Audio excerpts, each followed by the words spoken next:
केजरीवाल जो है वो चौथी बार सीएम बनेंगे? ये तमाम सवाल हैं जो धीरे धीरे जो तस्वीर है वो साफ हो जाएगी, क्योंकि देखिए पहले पोस्टल बैलेट की गिनती शुरू होने वाली है और आपको बता दें कि 70 सीटों पर 5 फरवरी को 60.54% मतदान हुआ और ये परसेंटेज पिछली बार के चुनाव से कम थे और पिछली बार के चुनाव से इस बार का चुनाव हर लिहाज से काफी अलग था। बीजेपी जिस तरह से इस बार काफी उग्र नजर आई, अगर आप आम आदमी पार्टी की बात करें तो आम आदमी पार्टी सतर्क और रक्षात्मक मुद्रा में नजर आई। ऐसे में यह देखना बेहद महत्वपूर्ण है कि आम जनता ने किसे चुना है अपने लिए, और सबसे बड़ी बात यह कि क्या कांग्रेस अपनी खोई हुई जमीन तलाश पाएगी, क्योंकि अब से थोड़ी देर के बाद पहला रुझान जो है वो आने वाला है, क्योंकि अब जो गिनती है पोस्टल बैलेट की शुरू हो चुकी है।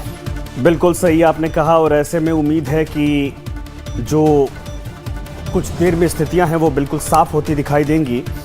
और आपको बता दें कि बीजेपी के लिए इस बार उम्मीद जगी है, क्योंकि 1993 के बाद, यानी जो एक बार सरकार वहां पर आई थी उसके बाद, यानी 5 साल बना था, सरकार बनाने का मौका मिला था, 3 मुख्यमंत्री बदले गए थे, तब से बीजेपी सत्ता से बाहर है।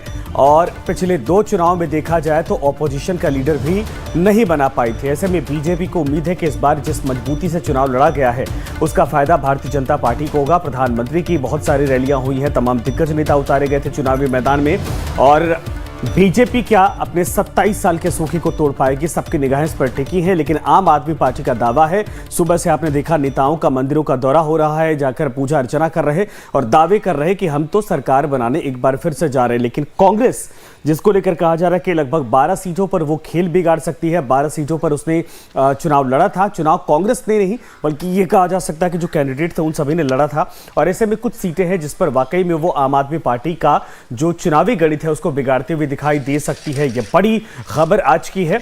और जो ऊपर आप देख रहे हैं टैली में 000, कुछ देर में ये स्थितियां साफ होने लगेंगी कि आखिर किसके खाते में कितना नंबर आता दिखाई दे रहा है। खुशबू, बिल्कुल, और देखिए ये तमाम तस्वीरें हम दिखा रहे हैं जिसका जिक्र भी लगातार हम कर रहे थे। आप देखिए ये लेकर जाया जा रहा है जो ईवीएम मशीन है, जो बैलेट पेपर है, क्योंकि गिनती जो है वो शुरू हो गई है और अपने आप में ये काफ़ी खास है। और देखिए सबसे बड़ा सवाल यही कि क्या ये जो अग्नि परीक्षा है तमाम पार्टियों के लिए वो ठीक रहेगा और कौन जीतेगा।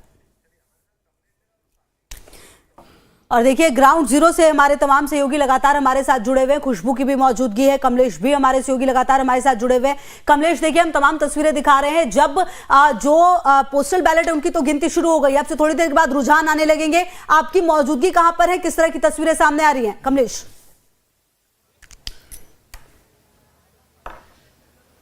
देखिए मैं इसमें गोल मार्केट में खड़ा हूं। गोल मार्केट में लगभग 6 कंस्टिट्यूंसी, जिसमें कि सबसे महत्वपूर्ण कंस्टिट्यूंसी दिल्ली की, इसमें कि न्यू दिल्ली कंस्टिट्यूंसी, जहां से अरविंद केजरीवाल चुनाव लड़ रहे हैं, उनके मुकाबले संदीप दीक्षित और प्रवेश वर्मा है।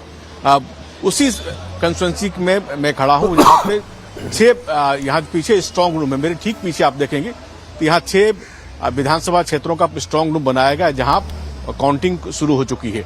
लेकिन जो 6 विधानसभा है उनमें से तमाम विधानसभा सभी आम आदमी के पार्टी के पास 2020 के लोग विधानसभा के चुनाव में थी। इसमें Patel Nagar, RK Puram, New Delhi constituency, already Arvind Kejriwal यहां से विधायक थे। इसके अलावा राजेंद्र नगर, ये 6 बड़े कंस्टिट्यूंसी है और जिस पर 6 पर आम आदमी पार्टी की पकड़ थी, का वर्चस्व था। ऐसी स्थिति में चूंकि यहां संदीप दीक्षित कुछ ही देर पहले अंदर गए, उन्हें विक्ट्री साइन दिखाई। अब देखना होगा कि 12 बजे के आसपास जब रुझान बिल्कुल क्लियर हो जाएगा, चूंकि दिल्ली में 12 बजे के आसपास रुझान क्लियर मैंडेट दिखने लगता है कि कौन सी पार्टी सत्ता में आने जा रही है, इसलिए 12 बजे तक का इंतजार हमें करना पड़ेगा। क्योंकि अभी पोस्टल बैलेट की गिनती शुरू हुई है। पोस्टल बैलेट की गिनती शुरू होने के बाद ही आपको टीवी स्क्रीन पर रुझान भी मिलने शुरू हो जाएंगे। लेकिन यहाँ